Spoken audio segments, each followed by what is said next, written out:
फिर समय बिगड़ जाएगा तो कोई राम राम भी नहीं करता। हाँ या ना? तो ये पूरा सिद्धांत माया का है। पूरा खेल किसका? आप समझ लो कि माया क्या, ये संसार में जो कुछ दिखाई पड़ रहा है सब माया है। स्त्री माया, पुरुष माया, परिवार माया। इसलिए माया में रहो, रहना मजबूरी, कहां जाओगे छोड़कर। इसलिए माया में रहते हुए कीचड़ में, पानी में रहता हुआ कमल पानी कीचड़ से अलग है। माया में रहते हुए माधा में मन लगाए रहिएगा, बस माया कुछ बिगाड़ ना पाएगी। जिनका मन यहां लगा है उनका माया कुछ नहीं बिगाड़ती, वरना माया नचाती है मेरी मां। बूढ़े बूढ़े को भी माया नचा देती है। महाठगनी है ये माया। अजामिल जैसे पापी का संसार में कहते हैं ना, मेरा है मेरा है। हाँ, कबीरदास जी ने एक भजन गाया, जरा सुन लो। ये भजन सुनने का है, आप केवल सुनेंगे, झूमेंगे, नाचेंगे नहीं, बैठे बैठे झूमिएगा। ये भजन सुनने का है, इसमें ज्ञान ज्यादा है। सुनने का भजन है, बहुत बड़ी सीख मिलेगी। ओ मन फूला फूला फिरे जगत में, कैसा नाता रे, कैसा नाता रे जगत में, कैसा नाता रे, कैसा नाता रे जगत में, कैसा नाता रे। ओ मन फूला फूला फिरे जगत में, कैसा नाता रे। मन फूला फूला फिरे जगत में, कैसा नाता रे। माया को समझाने के लिए कबीरदास जी ने यह भजन गाया है। माया के को समझ जाओ आप कहते हो ना मेरा है, ये मेरा। मन को फुला फुला कर लोग कहते हैं ये मेरा, ये मेरा। पर कबीरदास जी कहते हैं मन फूला फूला फिरे जगत में, कैसा नाता रे। मन फूला फूला फिरे जगत में, कैसा नाता रे। कैसा नाता रे जगत में, कैसा नाता रे। हो कैसा नाता रे जगत में, कैसा नाता रे। मन फूला फूला फिरे जगत में, कैसा नाता रे। मन फूला फूला फिरे जगत में, कैसा नाता रे। मन को फुला फुला कर लोग कहते हैं ये मेरा, ये मेरा। मात कहे यह पुत्र हमारा, बहन कहे भाई मेरा। मात कहे यह पुत्र हमारा, बहन कहे भाई मेरा। भाई कहे यह भुजा हमारी, भाई कहे यह भुजा हमारी। नारी कहे नर मेरा। मन फूला फूला मेरे जगत में, कैसा नाता रे। मन फूला फूला मेरे जगत में, कैसा नाता रे।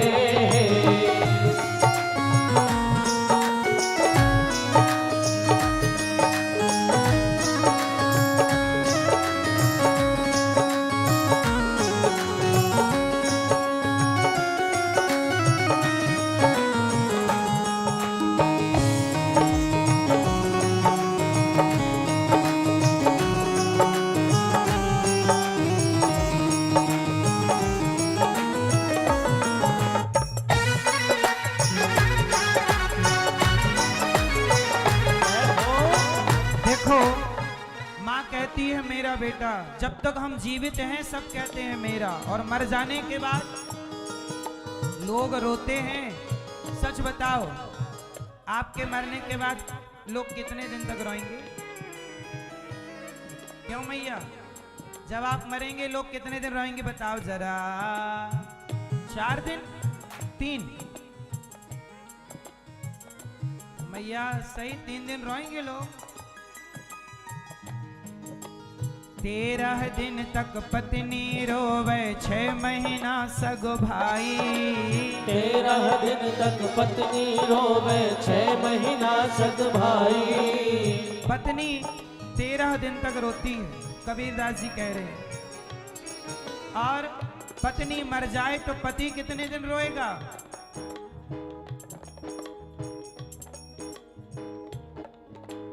13 दिन तक पत्नी रोवे 6 महीना सगो भाई।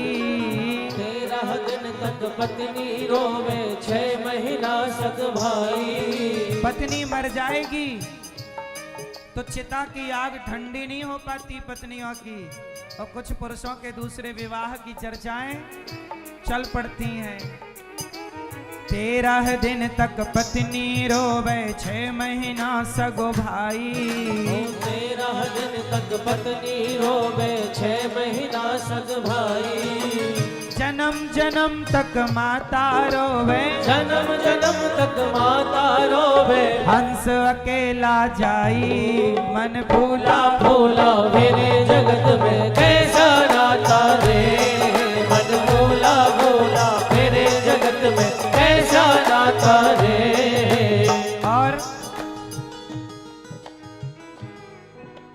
जब रोएंगे ना लोग, फिर कुछ लोग आएंगे कहेंगे ले चलो। 5-50 बराती आ गए ले चल होई। 5-50 बराती आ गए ले चल होई। जब आप मरोगे कुछ लोगों को बड़ी जल्दी रहेगी, जल्दी ले चलो हमें बड़ी दूर जाना।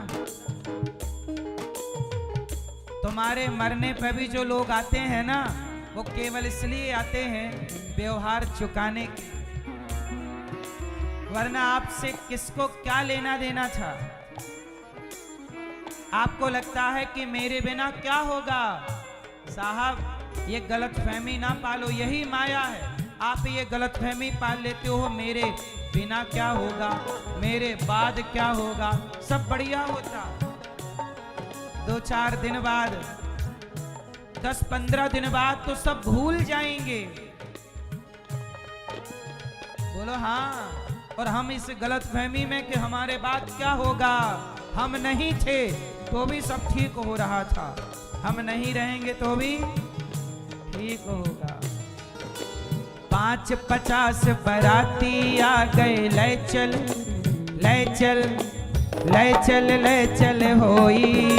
5-50 बराती आ गए ले चल होई। कहत कबीर सुनो भाई साधो, कहत कबीर सुनो भाई साधो। जागत सबकी होई मन भूला भूला मेरे जगत में कैसा नाता रे। मन भूला भूला मेरे जगत में कैसा नाता रे। और 4 गजी 4 गजी मंगाया चढ़ा काठ की घोड़ी। 4 गजी 4 गजी मंगाया चढ़ा काठ की घोड़ी। जब आपको लोग लेकर जाएंगे, आखिरी आप कितनी भी लंबी लंबी बड़ी बड़ी यात्राएं कर लो, लेकिन एक यात्रा होगी ऐसी जो आपकी अंतिम होगी, जिसे अंतिम यात्रा कहते हैं। बोलो हाँ। उस यात्रा में आप बड़ी गाड़ी पे ना जाओगे, कितनी भी गाड़ियां ले लो सब खड़ी रहेंगी पार्किंग में। आपके लिए एक अलग से गाड़ी बनाई जाएगी लकड़ी की नसैनी, और लकड़ी की नसैनी में लिटा दिया जाएगा, बांध दिया जाएगा कस के। बोलो हाँ। 4 गजी 4 गजी मंगाया चढ़ा काठ की घोड़ी। जब आपका विवाह हुआ था ना, तो घोड़ी में चढ़ के गए थे, और जब मरोगे तो वहां भी बाराती थे, यहां भी बाराती है। वहां घोड़ी थी, यहां लकड़ी की घोड़ी है। लकड़ी की घोड़ी अर्थी, कबीरदास जी उसे घोड़ी संज्ञा दे रहे हैं। चार गजी चर गजी मंगाया चढ़ा काठ की घोड़ी। चार गजी चर गजी मंगाया चढ़ा काठ की घोड़ी। चारों कोने ले जाके चिता पे रखेंगे।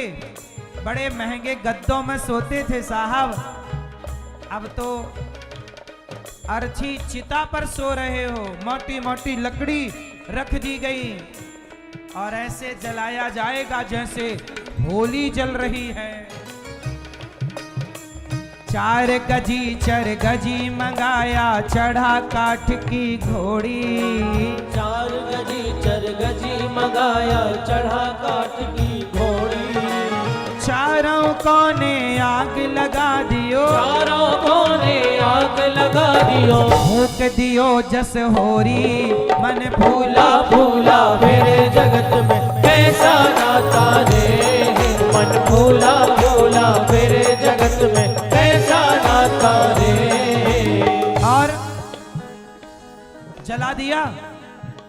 जिस शरीर को लेके बड़ा घमंड था, गाड़ी बंगले को लेके घमंड था, सब धरा रह गया कि नहीं?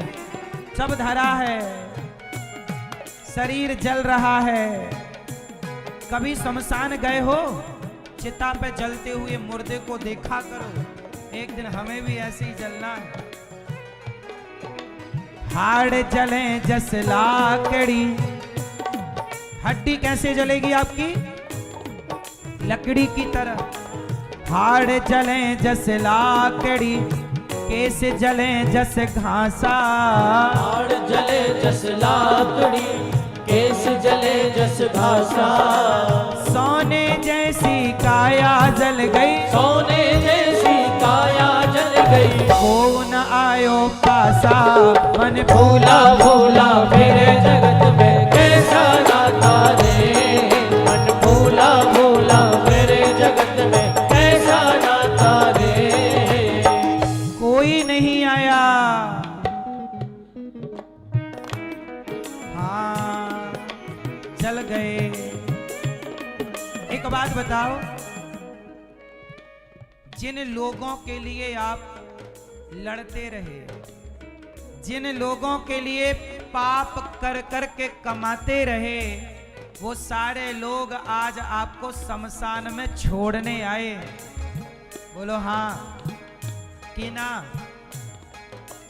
जब आप चिता पे जल रहे थे तभी आपको ऐसा लगेगा कि किसी ने आपका हाथ पकड़ लिया। जब आपने पलट कर देखा तो वो हाथ भगवान का था। आपने भगवान की ओर देखा और आप रोने लगे। भगवान बोले अब क्यों रो रहा है? मैं आ तो गया। तब आप कहोगे कि प्रभु जिनके लिए सारी जिंदगी दी, 24 घंटे दिए, वो शमशान में छोड़ने आए हैं, और जिन्हें कभी 2 मिनट भी प्यार से याद ना किया, आज वो हमें लेने के लिए आए हुए हैं। जिन्हें आप भूल गए वो भगवान लेने आए हैं, और जिनके लिए सारी जिंदगी गवाई वो शमशान में छोड़ने आए हैं, और आपको जलता हुआ छोड़ के चले जाएंगे। अब बताओ क्या बचा? देह समा गया। सुनो क्या बचा आपका? मिट्टी चुन चुन घर ये बनाया, कहता था घर मेरा। मिट्टी चुन चुन घर ये बनाया, कहता था घर मेरा। तेरा है ना मेरा है, या तेरा है ना मेरा है, है चिड़ियों का बसेरा। मन भूला भूला मेरे जगत में कैसा नाता रे। मन भूला भूला मेरे जगत में कैसा नाता रे। जिन महलों के लिए कभी लड़ाई झगड़े थे, आज वो महल देख लो खंडहर बने पड़े। बोलो हाँ। कितने महल महाराष्ट्र में है, पुराने खंडहर पड़े हैं। महल मतलब किला। उस जमाने के किले महाराष्ट्र में, मध्य प्रदेश में राजस्थान में, भारत के कोने कोने में देखो किले मिलेंगे आपको। वो किले जिनमें कभी राजा महाराजा रहा करते थे, आज उस किले में चमगादड़ लटक रही है। बोलो हाँ। मिट्टी चुन चुन घर ये बनाया, कहता था घर मेरा। चुन चुन घर ये बनाया, कहता था घर मेरा। तेरा है ना मेरा है यह, तेरा है ना मेरा है यह, है चिड़ियों का बसेरा। मन भूला भूला मेरे जगत में कैसा नाता रे। मन भूला भूला मेरे जगत में कैसा नाता रे। ये हो गया कबीरदास जी का भजन पूरा। लेकिन इसके आगे एक लाइन, एक अंतरा ये दास अनिरुद्ध ने भी लिखा है, तो जो ये दास ने लिखा है वो सुनिएगा। देह समा गया आग के मुख में, बचा न कुछ भी तेरा। देह समा गया आग के मुख में, बचा न कुछ भी तेरा। देह समा गया आग के मुख में, बचा न कुछ भी तेरा। देह समा गया आग के मुख में, बचा न कुछ भी तेरा। पुण्य कमाई किया जो तूने, पुण्य कमाई किया जो तूने, वही बचा अब तेरा।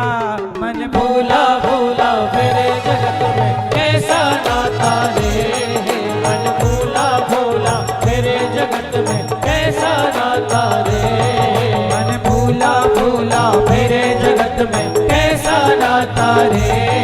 मन भूला भूला मेरे जगत में कैसा नाता रे। अरे कैसा नाता रे जगत में, कैसा नाता रे। हो कैसा नाता रे जगत में, कैसा नाता रे। कैसा नाता रे जगत से, कैसा नाता रे। हो कैसा नाता रे जगत से, कैसा नाता रे। मन भूला भूला फिरे जगत में, कैसा नाता रे। मन भूला भूला मेरे जगत में कैसा नाता रे। मन भूला भूला मेरे जगत में कैसा नाता रे। मन भूला भूला मेरे जगत में कैसा नाता रे। मेरी माँ इसलिए नाता जगत से नहीं, जगन्नाथ से मीराबाई बोली, मेरे तो गिरधर गोपाल, दूसरों ना माया नहीं माधव। बड़े से बड़े पापी तर गए, राजा रहुगण को दिव्य ज्ञान दिया भरत जी ने और उनका उद्धार हुआ। अजामिल की कथा कहती है कि भगवान का नाम ना छोड़िए। एक बार वृत्तासुर का उद्धार इंद्र के हाथों हुआ और वृत्तासुर भगवत धाम चले गए। भगवान के परम भक्त हुए हैं प्रहलाद जी। हम प्रहलाद जी का चरित्र सुने और फिर भगवान के देखो जीवन का सार क्या है। भगवत सेवा, भगवत प्रेम, भगवत भक्ति। इसलिए कहता हूं खाओ पर किसी को खिला करके खाओ। जीवन में थोड़ा थोड़ा पुण्य रोज किया करो। ये शरीर माया से बना है, ये शरीर में हाथ मेरा नहीं है। माया में जो मेरा नहीं है वही तो माया है। ये शरीर मेरा नहीं है, याद रखना, शरीर मेरा नहीं है, पर शरीर के द्वारा किया गया पुण्य मेरा ही है। शरीर के द्वारा किया गया पुण्य शरीर मेरा नहीं है भैया, पर शरीर से जो पाप हुए हैं और जो पुण्य हुए हैं वो किसके हैं? वो आपके हैं और वो आपको ही अवश्यमेव भोक्तव्यम कृतम कर्म शुभाशुभम, वो आपको भोगने पड़ेंगे। इसलिए मेरी माँ जीवन में पुण्य करना चाहिए। गौरी गोपाल आश्रम में ये दास अनिरुद्ध कोशिश करता है कि पाप कुछ ना हो। मैं 24 घंटे आप मेरा रूटीन देख लीजिए, दिन रात देख लीजिए, मैं अपनी वाणी से, मैं जान कर कभी कोई पाप नहीं करता। धोखे से हो जाए, किसी चींटी पे पांव रख जाए, कोई धोखे से कोई बात ऐसी निकल जाए जिससे आपका दिल दुख जाए, वो अलग विषय है। पर जानकर मैं पाप से डरता हूं। मैं किससे डरता हूं? सुनो, राम जी को भी डर लगता है। किससे? हैं? पाप से। पाप से डरा करो। पाप से डरोगे तो पाप से बचोगे। जो पाप से नहीं डरता वो पाप से नहीं बचता। अब देखो ना,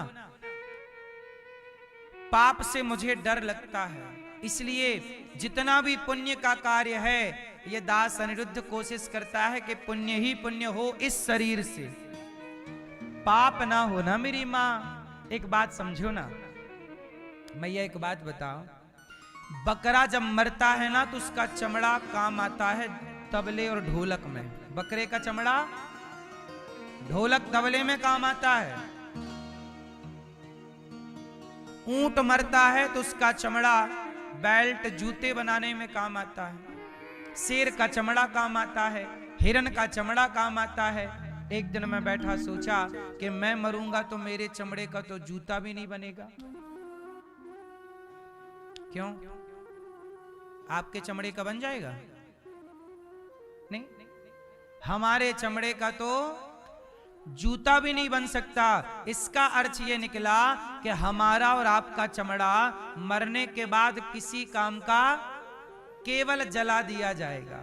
तो मरने के बाद जब हम, बकरे का चमड़ा तो मरने के बाद भी काम आता है, हमारा चमड़ा मरने के बाद काम नहीं आएगा। हमारा और आपका जीवन, चमड़ा, शरीर, जीते जी आप किसी के काम आ जाओ तो ये अच्छी बात है, क्योंकि मरने के बाद आप किसी के काम आने वाले,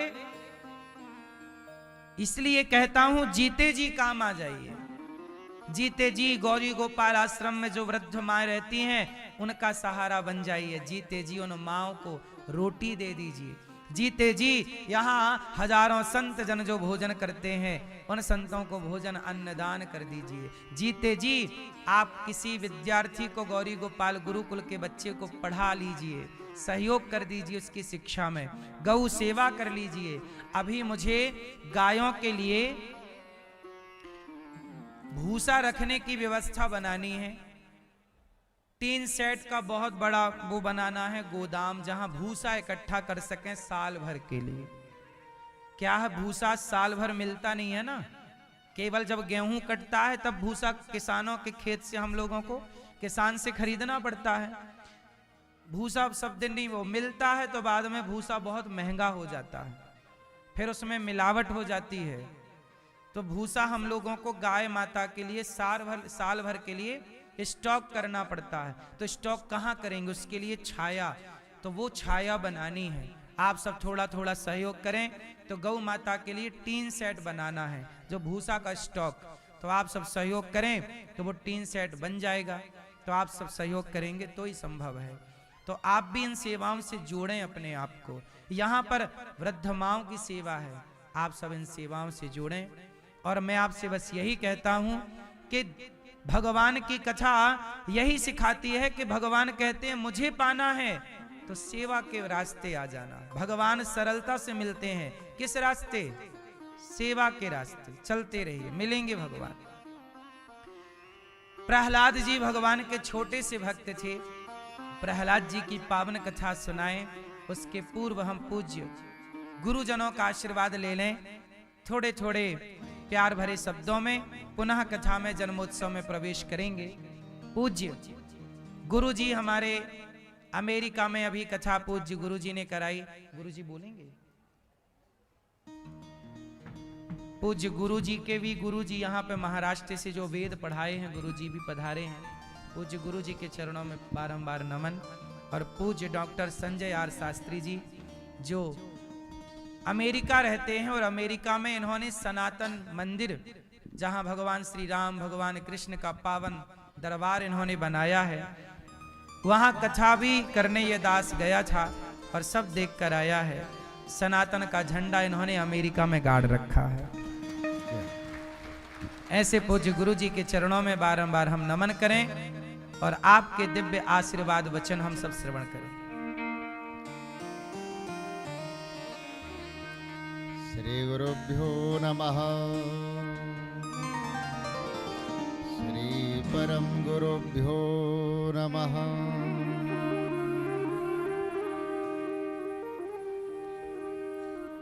नारायणं पद्मभवं वसिष्ठं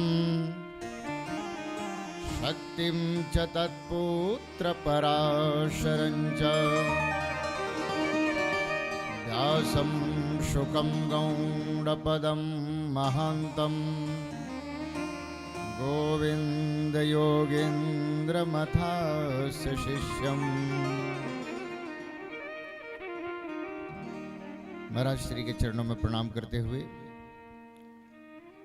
भागवत महापुराण को प्रणाम करते हुए और आज के जो यजमान परिवार है और इस सभागार में जितने भी भगवान के भक्त उपस्थित हैं, आप सभी के हृदय में उपस्थित आत्मा को प्रणाम करते हुए,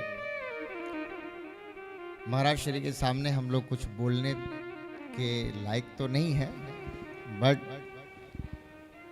आपकी बड़ी कृपा है कि आप इतने बड़े पद पर होकर भी हम जैसे छोटे लोगों का भी इतना सम्मान देते हैं। इस बात के लिए महाराज जी के लिए जोरदार तालियों से हम लोग पहले स्वागत करें। जब भी हम आए, आप इतने सम्मान से, इतने प्यार से आप मुझे बुलाते हैं। मैं उस सम्मान और प्रेम के कारण अपने आप को धन्य मानता हूं कि आप इस लायक मुझे समझते हैं। इस बात के लिए फिर से आपको प्रणाम करता हूं। और विशेष मैं कुछ नहीं कहूंगा, लेकिन एक बात आप लोगों को जरूर कहूंगा। महाराज जी ने एक शब्द कही है कि परमात्मा को पाना है तो परिवार से परमात्मा की यात्रा करिए। लेकिन परिवार से परमात्मा की यात्रा में जो महाराज जी कर रहे हैं, इनका पूरा इंटायर जो फैमिली है, यहाँ पे हो, बाहर हो, भारत के पूरे भारत में हो, वो सब आपकी फैमिली है। क्योंकि मैंने अनुभव किया है कि यहाँ पर पूरे भारत के प्रत्येक स्टेट से हमारे वृद्ध माताएं यहाँ पर उपस्थित हैं। मतलब पूरा एक भारत जो एंटायर है, सब आपकी फैमिली है। और उस परिवार से परमात्मा की यात्रा का काम महाराज श्री कर रहे हैं। और उसमें हमारी एक छोटी सी दान, एक छोटी सी आहुति होगी। तो हम लोग जितने लोग बैठे हैं, आप प्रयास करिए। अभी महाराज श्री ने कहा कि एक भूसा का जगह चाहिए, उसकी बड़ी कोई बात नहीं है। लेकिन हम लोग जितने यहाँ बैठे, इसमें से हम थोड़े थोड़े भी अमाउंट डाल दें तो मुझे लगता है कल उसका निर्माण हो सकता है। और हमारे लिए एक छोटा अमाउंट होगा, लेकिन वो सब इकट्ठे होकर एक बड़ा अमाउंट बन सकता है। और ऐसे संकल्प करके जो निस्वार्थ भाव से कभी कोई आगे बढ़े, जैसे हमारे पूज्य महाराज श्री हैं, अगर ऐसे आगे आप बढ़ रहे हैं तो हम लोग का कर्तव्य बन जाता है कि साथ में मिलकर के कदम से कदम मिला करके उनके कदम को रुकने नहीं देना चाहिए। वो जिस यात्रा को करना चाहे हमें करने देना चाहिए। और उसके लिए हम अर्थ तत्व से, हम अपने दान से, सहयोग मात्र से, और सहयोग का भी बहुत कार्य हो सकता है। पैसे धन से भी होता है, मानसिक रूप से भी होता है। जो लोग धन से सहयोग नहीं कर सकते, उनको प्रयास ये करना चाहिए कि जो कभी भी कोई आपके सामने नेगेटिव बातें करता है तो उसे अपने मानसिक रूप से शब्दों से प्रयास करिए। क्योंकि आप जब यहाँ आते हैं, देखते हैं, तो आपको ऐसा अनुभूति होता है कि इतनी बड़ी सेवा और सिस्टम में इतने कर्मचारी, हर कोई अपने समय से ड्यूटी निभा कर रहा है और कहीं किसी से कोई परेशानी नहीं है। और ऐसे सिर्फ भगवान का कार्य हो सकता है, ऐसे सिर्फ भगवान कर सकते हैं। तो मैं इनको परमात्मा से कम नहीं मानता। और आपसे मैं विशेष आग्रह करूंगा, मेरा भी यही प्रयास रहता है कि मैं जो करवा सकता हूं महाराज श्री के लिए करूं। क्योंकि मुझे अंदर से आवाज आती है कि इस जगह के लिए कुछ करना चाहिए, और कुछ नहीं, ऐसा लगता है कि हमें बहुत कुछ करना चाहिए जो इस संस्था को आगे बढ़ाया जा सके। तो आपसे मेरी प्रार्थना है कि आप आइए, जुड़िए वृद्ध माताओं की गौशाला में, सबसे बड़ी बात है हमारे बच्चों के लिए, सनातन के लिए, रक्षा के लिए जो बच्चे तैयार किए जा रहे हैं वो हमारे सनातन के फ्रीडम फाइटर हैं। उनसे आप जा कर के देखिए वो कितने व्यवस्थित तरीके, शिष्टता के अनुकूल अपने अध्ययन कर रहे हैं, और हमारे फ्यूचर के सनातन के वो फ्रीडम फाइटर हैं। उन बच्चों के लिए हमें करना चाहिए, जुड़ना चाहिए, आना चाहिए। इन्हीं शब्दों के साथ ज़्यादा नहीं समय लेते हुए फिर से महाराज श्री को और अपने सदगुरु को प्रणाम करते हुए मैं कहूँगा कि आप लोग प्लीज़ आइए, जुड़िए महाराज श्री के लिए। मैं यहाँ नहीं, मैं बाहर से जुड़ा हुआ हूँ और कर रहा हूँ, और आप लोग आइए, एक कारवां बनाते हैं और इस जगह को हम लोग आगे लेके चलते हैं। पूज्य महाराज जी के चरणों में बारंबार नमन। आपने इतना आशीर्वाद दिया और आप सबके सहयोग से ही वर्षों से यहाँ निरंतर सेवाएं चल रही हैं। आपको एक बात बताऊं, लोग वृंदावन आते हैं मंदिरों में भगवान का दर्शन करने, लेकिन मंदिरों में बाकी जगह भगवान का दर्शन करने जाते हैं, पर गौरी गोपाल लोग केवल सेवा देखने आते हैं। लोग गौरी गोपाल क्या देखने आते हैं? लोग बिहारी जी जाते हैं तो बिहारी जी का दर्शन करने जाते हैं। लोग प्रेम मंदिर जाते हैं तो वहां भगवान का दर्शन करने जाते हैं, पर लोग गौरी गोपाल आते हैं तो यहाँ की सेवा देखने आते हैं। समझ रहे हैं? लोग दर्शन भगवान का तब सफल है जब आपने दर्शन के बाद सेवा की हो। और एक बात बताओ, शबरी माता को राम क्यों मिले? क्योंकि शबरी ने मतंग ऋषि की, गुरु जी की सेवा की। बिना सेवा किए किसी को भगवान मिले हो तो बताओ। लक्ष्मण जी ने क्या की? राम जी की। हनुमान जी कौन है? राम जी के सेवक हैं। सबसे सेवक धर्म कठोरा। सबसे कठिन काम क्या है इस धरती में? सबसे कठिन काम सेवा है। इसलिए कठिन काम कोई नहीं करता। वृद्ध माओ के चरण दबाना दुनिया को, आज गौरी गोपाल से पहले किसी को आपने इस तरह वृद्ध माओ के सम्मान करते, चरण दबाते देखा है? हाँ या ना? अब कोई कितनी भी गालियां हमें दे, अपमान करे, लेकिन आज तक अनिरुद्धाचार्य ने जब वृद्ध माओ के चरण दबाने स्टार्ट किए तो बहुत सारे बच्चों को लगा कि हमें भी अपनी अपनी माओ के पांव दबाने चाहिए। और याद रखना, लोग कहते हैं जातवाद की दीवार तोड़ो, कहते हैं कि नहीं? नेता लोग कहते हैं जातवाद की दीवार तोड़ो। लोग केवल बातें करते हैं कि तोड़ो। हमने तो कहकर नहीं, करके दिखाया कि गौरी गोपाल में जो माताएं रहती हैं वो हर जात, हर समाज की हैं। और गौरी गोपाल में आज तक मैंने किसी माँ से नहीं पूछा कि तुम्हारी जात क्या है, किस समाज से हो। सबके पांव दबाकर सेवा की। कुछ माँ ब्राह्मण माँ है, कुछ माँ क्षत्रिय माँ है, कुछ माँ वैश्य माँ है, कुछ माँ शूद्र माँ है। सभी माँओं की, चारों वर्णों की माँओं की सेवा करता हूं बिना भेदभाव के। सबके लिए एक सी व्यवस्था है, एक सा भोजन है, एक सा नाश्ता है। बताइए ये जातवाद की दीवार तोड़ना है या नहीं? एक अखंड भारत का निर्माण की शुरुआत है या नहीं? और सुनो, गौरी गोपाल जी की रसोई चलती है, एक लाइन में लगकर सब लोग भोजन करते हैं। उसी लाइन में ब्राह्मण होता है, उसी लाइन में क्षत्रिय, उसी लाइन में वैश्य, उसी लाइन में शूद्र, और सब एक पंक्ति में बिना धुलने की लड़के लगे हैं। दिन के अलग, रात के अलग, दिन भर थालियां धुलते हैं। ये सेवा है।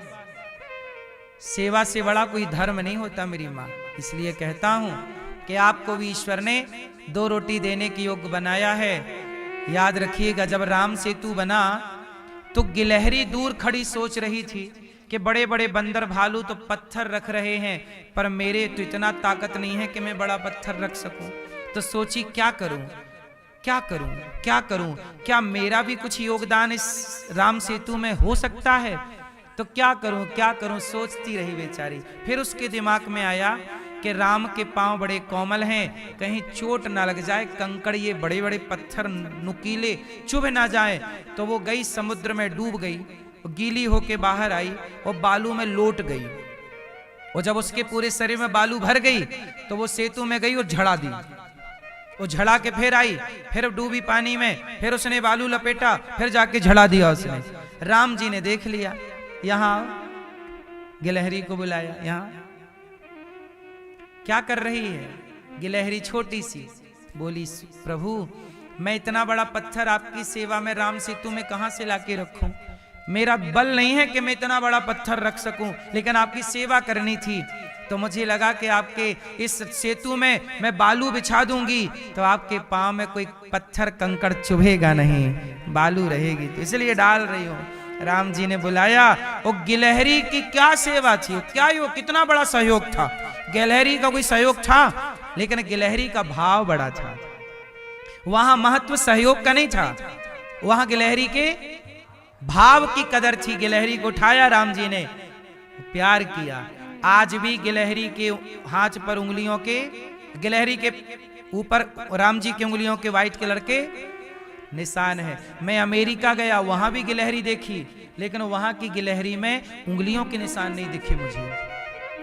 अमेरिका लंदन की गिलहरी मैंने देखी, विशेषकर मैंने गिलहरी देखी, तो वहां की गिलहरी में राम जी की उंगलियों के निशान नहीं थे, क्योंकि वो भारत की गिलहरी का योगदान था। इसलिए भारत की गिलहरी में व्हाइट कलर के उंगलियों के निशान हैं राम जी के। यही गिलहरी की प्रजाति अमेरिका में है, पर उसके निशान नहीं है, आप चेक कर सकते हैं। मैं अपनी आंखों से देखा हूं। गुरु जी खुश इस बात के, इनके घर के पास दिन भर गिलहरी घूमती है। मैंने इन्हीं के घर से देखा था गिलहरी को। और जब मैंने गिलहरी देखा तो मैंने गुरु जी को बताया, देखिए इसमें राम जी की उंगलियों के निशान नहीं है। और यही हाल लंदन की गिलहरी का भी था, वहां भी मैंने गिलहरी देखी, पर वहां राम जी की उंगलियों के निशान, वो 3 धारियां नहीं थी उसके ऊपर, प्लेन थी, एक सी व्हाइट लेंस नहीं थी। कहने का तात्पर्य यह है कि गिलहरी का योगदान बड़ा नहीं था, मुट्ठी भर बालू थी, पर भाव बड़ा था। बस मेरी मां, आपका 1 रुपए भी वह धन की महत्ता नहीं है, आपके सहयोग के भाव की महिमा है, कि आपका भाव है और आप सबके सहयोग से ये सेवाएं चल रही हैं। सोचिए गौरी गोपाल में आप जनता जनार्दन के थोड़े थोड़े सहयोग से कार्य होता है। कोई 100 रुपए देता है, कोई 50 रुपए, कोई 10 रुपए, कोई 1000 रुपए, कोई 5000, जिसकी जो सामर्थ्य अनुसार लोग सहयोग करते। इसी से कोई ऐसा नहीं है कि किसी ने आके 10-20 लाख रुपए दे दिए, ऐसा नहीं है। 10-5 रुपए के सहयोग से सब सेवाएं चलती हैं। नीति और नियत यदि अच्छी है, मेरा तो भाव यह है कि जो भी आता है सेवा में लग जाता है। इसलिए आपसे निवेदन है, प्रार्थना है, गौरी गोपाल आश्रम में 400 गैया है। गैया दिनों दिन बढ़ रही है, नंदी भी बढ़ते हैं। गौरी गोपाल में नंदीशाला भी देखा आपने, नंदी है और अच्छे नंदी हैं, वरना गायों की सेवा तो फिर भी लोग कर लेते, नंदियों को छोड़ देते हैं। पर यंत्री कक्षप मोहिनी 3 अवतार भगवान ने लिए। वामन बन के राजा बलि पर भगवान ने कृपा की, मत्स्य बन करके भगवान ने हयग्रीव नाम के दैत्य को मारा। सूर्य वंश में भगवान राम प्रकट हुए और रावण को मार के सिया जी के संग राम जी राजा बने, राम राजा सिया जी रानी। बोलिए राजा रामचंद्र भगवान की जय। अब भाव से कृष्ण वंश का, चंद्र वंश का वर्णन सुनते हैं। भगवान नारायण के पुत्र ब्रह्मा, फिर अत्रि, चंद्रमा, बुध, पूर्वा, आयु, नहुष, ययाति, वसुदेव जी हुए, जिनका विवाह माता देवकी से हुआ। और कंस इनके 6 पुत्रों को मार डाला। 7वें गर्भ में लक्ष्मण जी आए, बलराम जी